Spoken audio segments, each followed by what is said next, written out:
भारत में स्पेशल जरूरतों वाले बच्चों की शिक्षा का मुद्दा एक बहुत ही गंभीर मोड़ पर आ गया है और अब सुप्रीम कोर्ट को इसमें सीधे तौर पर दखल देना पड़ा है। वजह है क्वालिफाइड टीचर्स की भारी कमी, जो पूरे देश में एक बड़ी चुनौती बन गई है। चलिए इस पूरे मामले को थोड़ा गहराई से समझते हैं। तो आज हम क्या-क्या देखने वाले हैं? सबसे पहले हम समझेंगे कि ये समस्या असल में कितनी बड़ी है। इसके बाद हम 3 बड़े राज्यों केरल, राजस्थान और उत्तर प्रदेश के केस स्टडीज देखेंगे कि वो इससे कैसे निपट रहे हैं। और आखिर में बात करेंगे कि सुप्रीम कोर्ट ने इस पर क्या सख्त कदम उठाए हैं। देखिए, ये सिर्फ कोई पॉलिसी से जुड़ा मामला नहीं है। नहीं, ये उन हजारों बच्चों के भविष्य और उनके शिक्षा के मौलिक अधिकार की लड़ाई है, जिन्हें अक्सर सिस्टम में नजरअंदाज कर दिया जाता है। जरा इस आंकड़े पर गौर कीजिए, 1 लाख से भी ज्यादा बच्चे। सरकारी स्कूलों में इतने बच्चों को स्पेशल सपोर्ट की जरूरत है। ये संख्या ही अपने आप में बताती है कि प्रॉब्लम कितनी बड़ी है और सुप्रीम कोर्ट का दखल देना क्यों इतना ज्यादा जरूरी हो गया था। और देखिए, बात सिर्फ टीचर्स की कमी की नहीं है। स्कूलों का जो बेसिक इंफ्रास्ट्रक्चर है ना, वो भी एक बहुत बड़ी चुनौती है। जरा सोचिए, सिर्फ 34% स्कूलों में स्पेशल जरूरत वाले बच्चों के हिसाब से टॉयलेट्स हैं।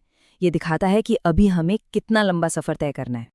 चलिए अब एक एक करके राज्यों की बात करते हैं। सबसे पहले चलते हैं केरल, जहां सारा का सारा मामला पैसे पर आकर अटक गया है। आइए देखते हैं कि हो क्या रहा है।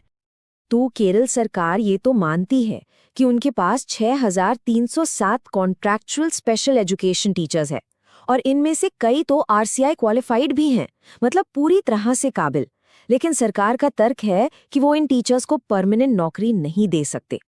तो यहाँ पर एक तरह का ब्लेम गेम चल रहा है। केरल सरकार कह रही है कि भाई केंद्र सरकार ने हमारे फंड्स रोक रखे हैं, हम क्या करें। दूसरी तरफ केंद्र सरकार का जवाब है कि पैसा तो है, पर केरल को पहले पुराना हिसाब किताब तो पूरा करना होगा, जरूरी कागजी कार्रवाई करनी होगी। अच्छा, सिर्फ पैसे की बात नहीं है। केरल ने एक और बड़ा ही दिलचस्प बहाना बनाया। उन्होंने कहा कि अरे हमारी सरकार तो अब जाने वाली है, 2026 में चुनाव है, तो ये फैसला अगली सरकार लेगी। मतलब साफ साफ और वक्त मांगा जा रहा था। लेकिन कोर्ट इन सब बहानों में नहीं फंसा। सुप्रीम कोर्ट ने साफ साफ कह दिया ये सब नहीं चलेगा। उन्होंने केरल सरकार को सीधा ऑर्डर दिया कि तुरंत इन 6,307 टीचर्स की स्क्रीनिंग शुरू करो और देखो कि कौन कौन परमानेंट होने के लायक है। तो ये तो थी केरल की कहानी। अब चलते हैं राजस्थान, और यहाँ का मामला तो और भी ज्यादा उलझा हुआ है। यहाँ मसला पैसे का नहीं, बल्कि कंफ्यूजिंग नंबर्स का है। ऐसे आंकड़े जो सवाल ज्यादा खड़े करते हैं और जवाब कम देते हैं। अब जरा यहाँ के आंकड़े देखिए, बड़े मजेदार हैं। राजस्थान सरकार अपने एफिडेविट में कहती है कि प्राइमरी लेवल पर उनके पास जरूरत से लगभग 1,000, जी हाँ 1,000 ज्यादा स्पेशल टीचर्स हैं। सुनने में तो कमाल लग रहा है ना? लेकिन कहानी में ट्विस्ट तो अब आता है।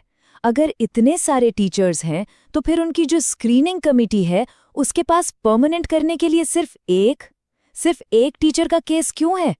ये बात कुछ हजम नहीं होती। और ये बात सिर्फ हमें ही नहीं, कोर्ट को भी बिल्कुल हजम नहीं हुई। एक जज ने तो साफ कह दिया कि एक का आंकड़ा कुछ गले नहीं उतर रहा, मतलब इस पर यकीन करना नामुमकिन है। तो कोर्ट ने राजस्थान सरकार को कहा बस बहुत हुआ। उन्हें 30 नवंबर तक एक बेहतर एफिडेविट फाइल करने का ऑर्डर दिया गया है। मतलब एक ऐसी रिपोर्ट जिसमें सच सच और साफ साफ बताया गया हो कि आखिर माजरा क्या है।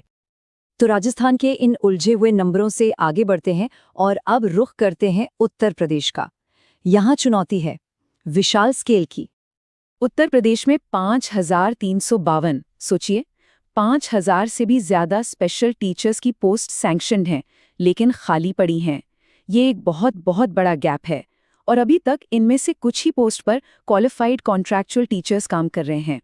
हाँ, एक अच्छी बात यह है कि यूपी ने एक प्लान तो बनाया है। उन्होंने एक पूरा प्रोसेस तैयार किया है कि कैसे वो अपने कॉन्ट्रैक्चुअल टीचर्स के डॉक्यूमेंट्स वेरीफाई करेंगे और नवंबर के तीसरे हफ्ते तक ये काम पूरा करके कोर्ट को बता देंगे।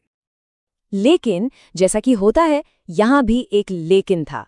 सरकार ने जो डेटा कोर्ट को दिया वो अधूरा निकला। राज्य के 75 में से 14 जिलों का तो डेटा उसमें था ही नहीं। ये देखकर कोर्ट जाहिर है खुश नहीं था। उन्होंने यूपी सरकार को सिर्फ 10 दिन का वक्त दिया है, 10 दिन, और सारे 75 जिलों का पूरा और अपडेटेड डेटा कोर्ट के सामने होना चाहिए।